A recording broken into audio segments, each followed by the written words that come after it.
ntuhagarike umutima wawe. Umva nshuti yanjye nkunda, wihagarika umutima. Niba warizeye Yesu Kristo, wihagarika umutima. Ibyo bagukangisha byigukura umutima, ndagira ngo mbabwire nimureke tugere mu ijuru tukiri muri iyi si deja. Uko niko kwitegura umwami Yesu. Uyu munsi niwizera Uwiteka akora igitangaza. Uyu munsi niwizera Uwiteka akora igitangaza.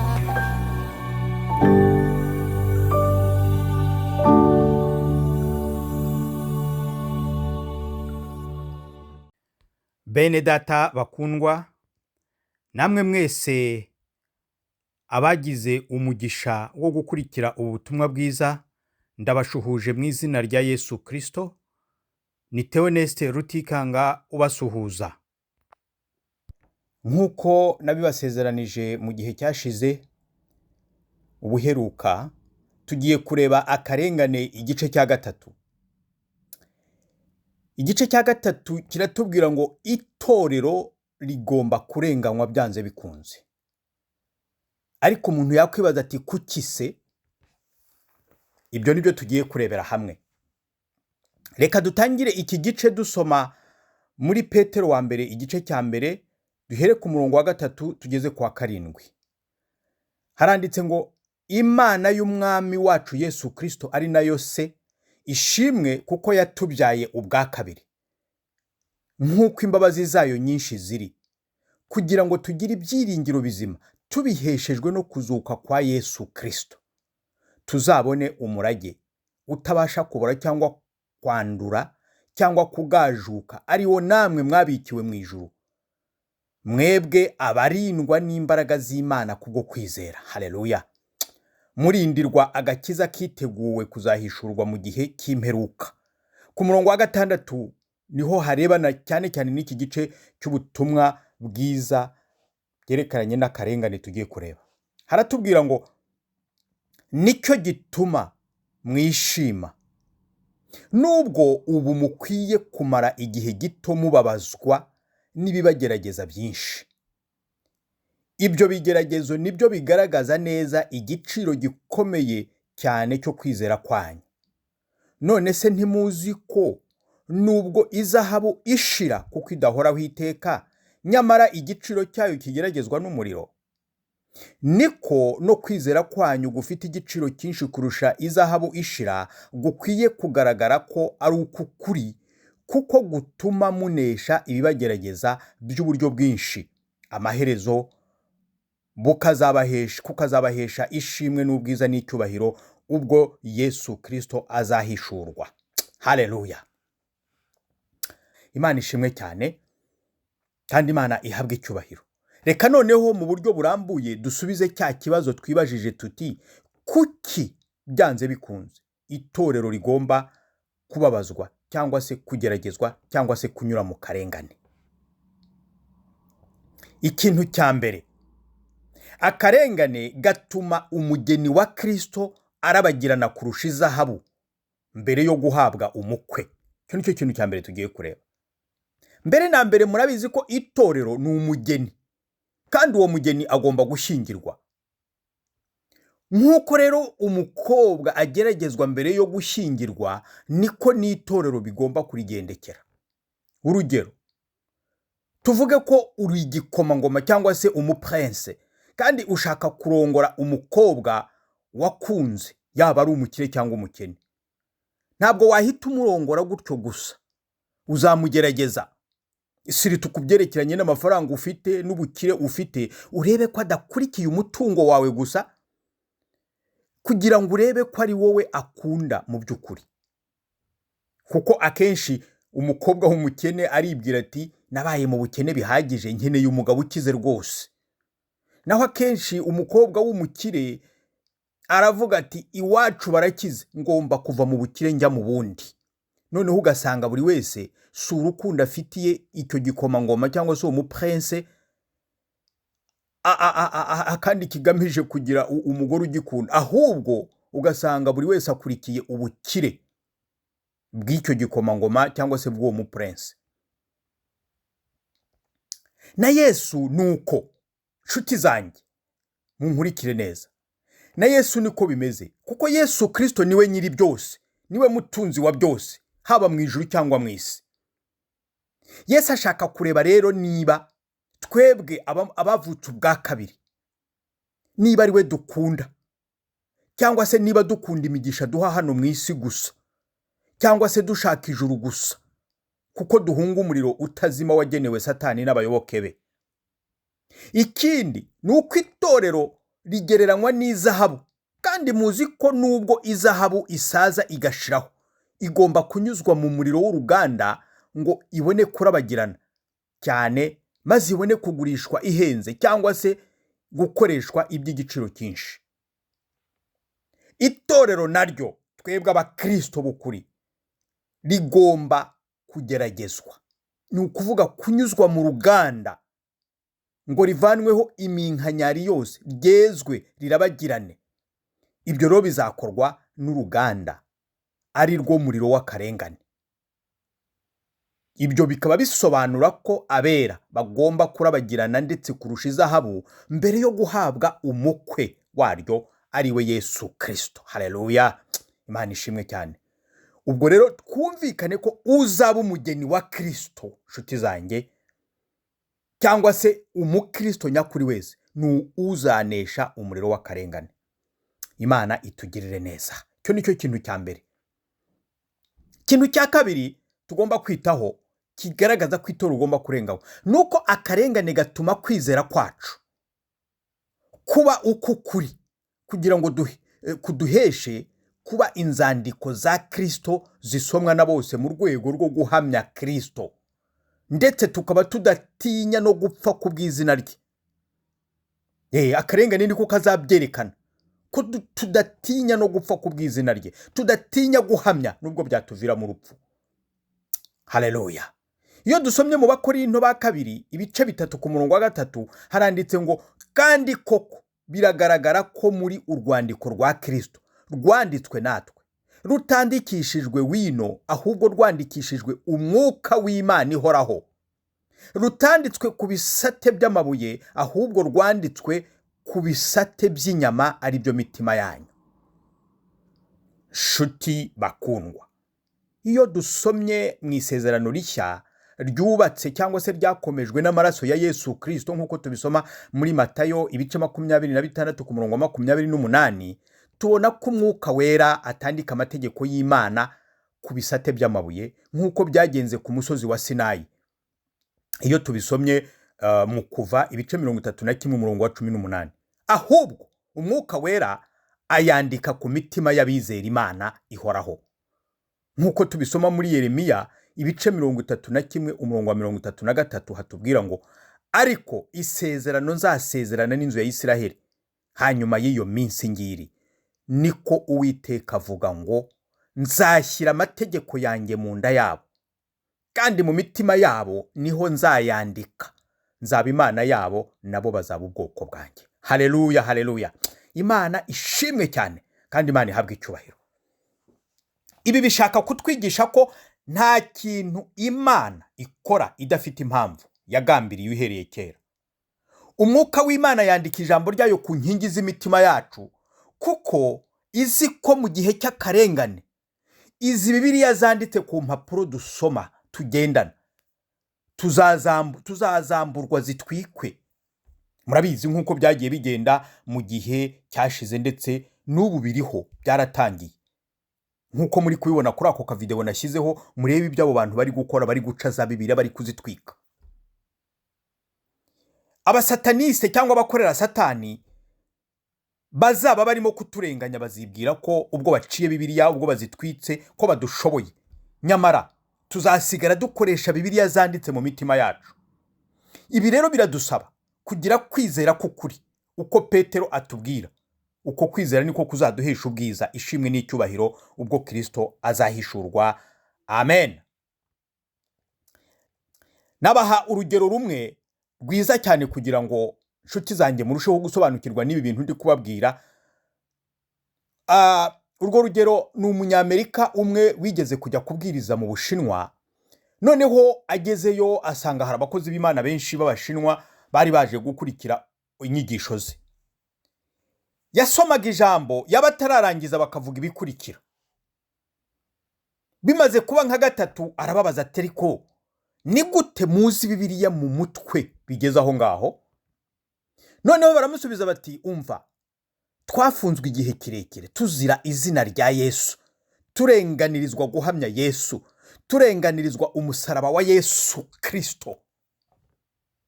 Noneho turi muri gereza twigaga Bibiliya.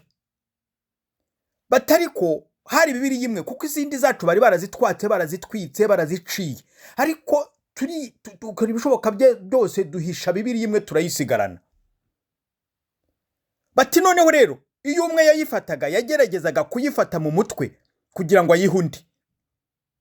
Ariko kuko bitashobokaga gufata Bibiliya yose, akarengane karemye muri twe kwizera gukomeye kwatumye twiyita amazina yo muri Bibiliya kugira ngo igihe dukeneye kwiga Bibiliya muri gereza bitworohere. Noneho urugero, umwe akitwa mwene data Zaburi, undi akitwa mwene data Abaroma, naho undi akitwa mwene data Yohana, undi akitwa mwene data Petero wa mbere, bityo tugenda tugabana mbese Bibiliya. Bati none ubu aho tuviriye muri gereza tujya kubwiriza ari nta kibazo dufite. Abanzi b'umwami n'umukiza wacu Yesu Kristo batwitse Bibiliya zacu bari bibwiye ko byaturangiranye, tutazongera kuvuga ubutumwa bwiza. Ariko ubu kwizera kwacu kwatumye tuba Bibiliya twebwe ubwacu, ni ukuvuga Bibiliya zanditse mu mitima yacu. Haleluya! Imana ishimwe cyane, Imana ihabwa icyubahiro. Murumva neza uburyo akarengane gatuma umuntu amaramaza akaba wuzuye mu ijambo ry'Imana, akaba udatinya guhamya nubwo yapfa, akaba ndetse n'urwandiko rusomwa na bose, akaba Bibiliya ubwe, aba yarabyiyemeje uwo muntu. Aho niho akarengane katujyana. Aho akarengane gatuma tuzinukwa iby'isi no kurenganywa tukumva ntacyo bitubwiye. Oh haleluya! Imana idusange kandi Imana itugirire neza bene data. Ikindi kintu umuntu yakwibaza ati ese ubundi ni iki gituma ab'isi cyangwa abana ba Satani baturenganya mwene ako kageni? Umva, ikintu cya mbere baduhora nuko turi umugeni wa Yesu Kristo, kandi uwo Yesu Kristo niwe watsinze Satani amunyaga ubutware bwe yari yarariganije Adamu ku mugaragaro, arabumunyaga amusiga iheruheru, nkuko tubisoma mu Bakolosayi ba 2:15 hatubwira ngo kandi imaze kunyaga abatware n'abafite ubushobozi ibahemura ku mugaragaro, ibivuga hejuru kubw'umusaraba. Haleluya!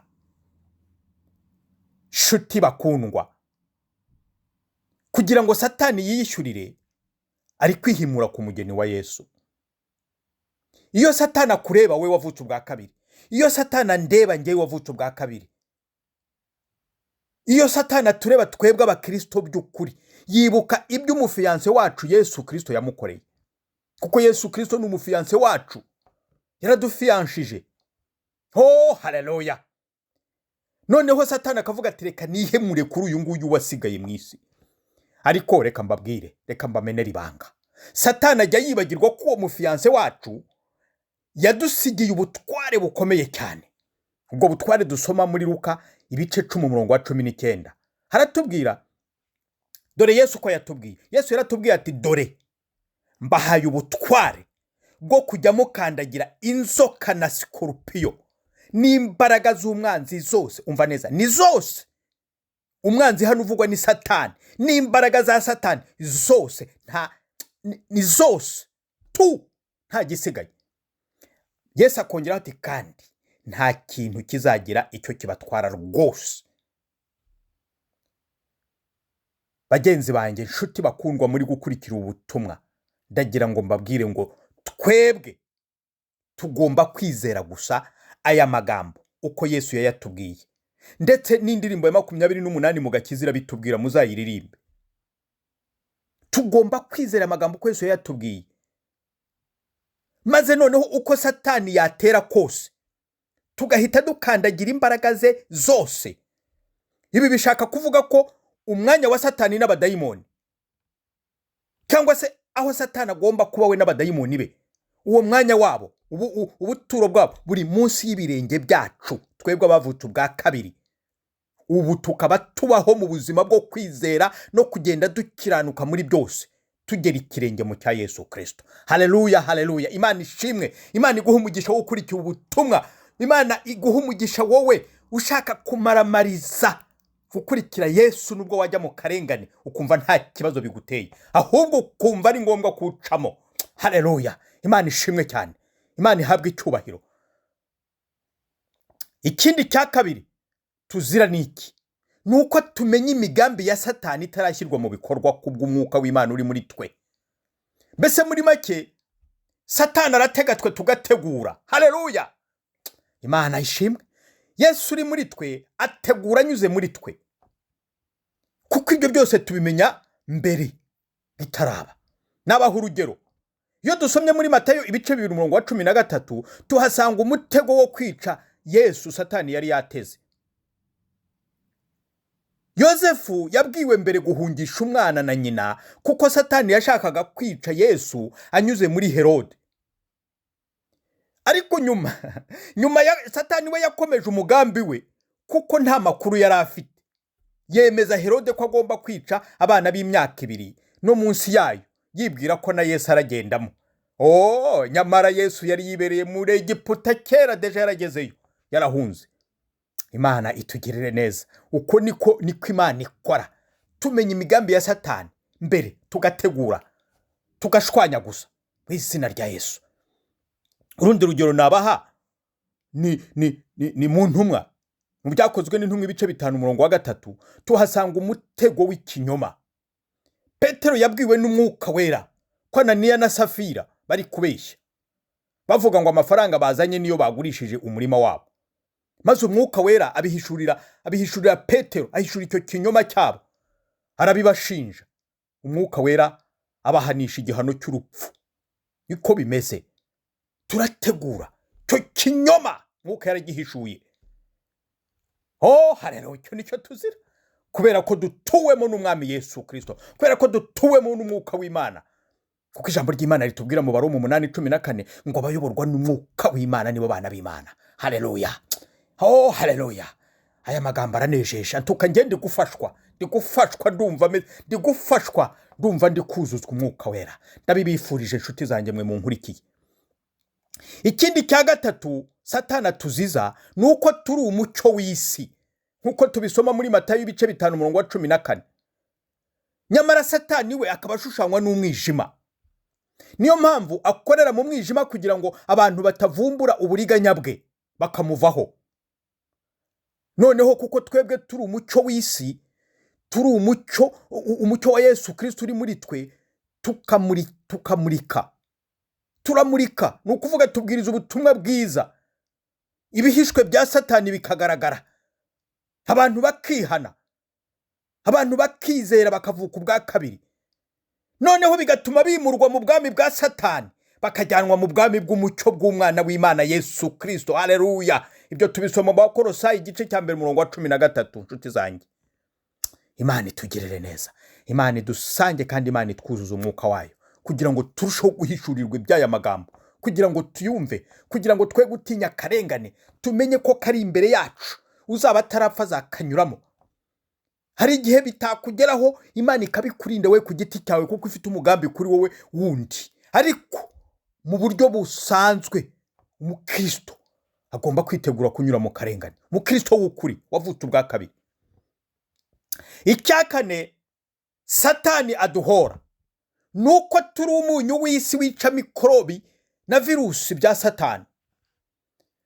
Ibyo tubisoma muri Matayo ibice 5:13. Mwese muzi ko mikorobi na virusi nibyo bizana burya kubora kw'ibintu. Ibintu mufite mu nzu, cyangwa se ukabona nk'ibiryo biragaze, bijya byose ni mikorobi na za virusi. Ibyo nibyo bizana kubora kw'ibintu. Mikorobi rero zo mu mwuka na virusi, mikorobi na virusi byo mu mwuka ni abadayimoni. nibo bazana ibyaha bitera kubora kubora mu mitima y'abantu. Yes. Rero iyo abadayimoni bazanye ibyaha bitera kubora mu mitima y'abantu, nitwe twirukana kubora, kuko turi umunyu w'isi kandi turi umunyu urinda kubora. Haleluya. Kubera iki? Kuko tubwiriza ubutumwa bwiza. Ubwo butumwa bwiza bugahindura abantu kuba ibyaremwe bishya. Haleluya. Ayo magambo tuyasoma mu Bakorinto ba kabiri ibice 5:17. Haratubwira ngo uri muri Kristo aba ari icyaremwe gishya. Ni ukuvuga umaze kwizera Yesu Kristo, umaze kwemera ko Yesu yapfiriye ibyaha bye akazukira kugira ngo abone ubugingo buhoraho. Uwo ngo Yesu atura muri we, Mwuka w'Imana atura muri we, agahinduka icyaremwe gishya. Noneho kubora kukava muri we. Kubora kukava muri we. Imigambi ya Satani ikabiburiyemo. Kuko imigambi ya Satani niyo kohereza abadayimoni bakazana ibyaha mu mitima y'abantu. None abantu bakabaho baraboze banuka. Ariko twe twiruka nuko kunuka mu mitima y'abantu, kuko tuzana umucyo wa Kristo, kuko tuzana ubutumwa bwiza bufite imbaraga. Haleluya. Niyo mpamvu ijambo ry'Imana mu Baroma igice cya 1:16 haravuga ngo ivanjiri cyangwa se ubutumwa bwiza ngo ni imbaraga y'Imana ihesha uwizera wese gukizwa, uvuye ku Muyuda ukageza ku Mugiriki. Yes. Nubwo butumwa bwiza burinda kubora bene data. Imana itugirire neza kandi Imana idufashe. Ikindi ngiye no kurangirizaho cya gatanu gituma Satani aturenganya cyangwa se abamukorera baturenganya, aba bayashyizemo imyuka ye bakaturenganya.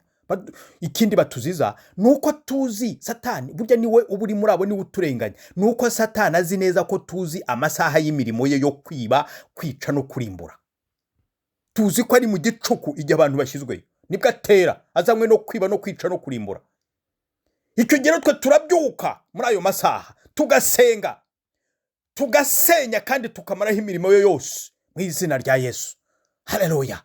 Ubundi dusoma muri Yohana wa mbere ibice 3:8 ko icyatumye Yesu Kristo yerekanwa cyangwa icyamuzanye mu isi ni ugutsemba no kumaraho imirimo yose ya Satani. Yesu icyo gihe ari mu isi yarabikoze. Ariko agiye gusubira mu ijuru, yadusigiye ububasha n'ubutware bwo gukomeza kubikora. Nshuti zanjye, niyo mpamvu natwe tubyuka tugasenya, tukaba tuzi neza igihe Satani agiye gutera, tukaba tuzi igihe yoherereje abadayimoni, uko batera kose, uko baza kose, uko bakwishushanya kose, bakwishushanya mu bamarayika b'umucyo, bakwishushanya mu nyamaswa ziteye ubwoba, turasenya tugakubita hasi. Haleluya. Kuko Yesu yaduhaye ubutware ko gukandagira inzoka na sikorupiyo nk'uko twabibonye hano haruguru. Imana ibagirire neza nshuti zanjye, kandi umuntu wese wumvise ubutumwa abuhe n'abandi. Oh, haleluya. Dukomere rero dushikame, kuko Imana iri mu ruhande rwacu kandi izadutabara. Nk'uko Umwuka wera w'Imana yabivugiye muri Yesaya ibice 50:7 akavuga ati, kuko Umwami Imana izantabara, nicyo gituma ntamwara, nicyo gituma nkomera mu maso yanjye hakaba nk'urutare, kandi nzi yuko ntazakorwa n'isoni. Haleluya. Nshuti zanjye, isezerano ry'Imana rirahari ngo nta numwe mu bamwizera uzakorwa n'isoni. Amen, amen, amen, amen, amen, amen, amen. Nshuti bakundwa, turangije igice cya gatatu, ariko tubararikiye igice cya kane, kuko igice cya gatatu cyari kuba kirekire nakigabanijemo ibice bibiri. Ubwo rero hazazaho igice cya kane, ari nacyo noneho kizaba ari icyanyuma. Haleluya. Reka dusenge Imana. Uwiteka Imana nyir'ubutware n'ubushobozi, Imana ya Abrahamu na Isaka na Yakobo, Imana yaremye ijuru n'isi, ukarema ibiboneka n'ibitaboneka, ukarema ibyo tuzi n'ibyo tutazi. Oh, haleluya. Imana y'intumwa n'abahanuzi, Imana se w'umwami n'umukiza wacu Yesu Kristo, ndagushimye kubw'ubu butumwa wampaye ngo mbutange, ubu butumwa unyujijemo. Haleluya. Ngiye nakubereye igikoresho urivugira Mana. Ndasenze kugira ngo Umwuka wera agenderere abarimo kumva ubutumwa n'abazabwumva nyuma, kugira ngo Mana buzagira aho bubavana naho bubageza, kugira ngo ubu butumwa buzahindura abazabwumva ibyaremwe bishya, muri bo havemo kubora, ahubwo hagemo kuba bashyashya, havemo kuba abana b'Imana. Ndagushimye Mana kubikora, ndetse ndagushimiye ko uzakora n'ibirenze ibyo. Ni mu izina rya Yesu Kristo w'i Nazareti byose mbisenze nizeye, urakoze. Amen.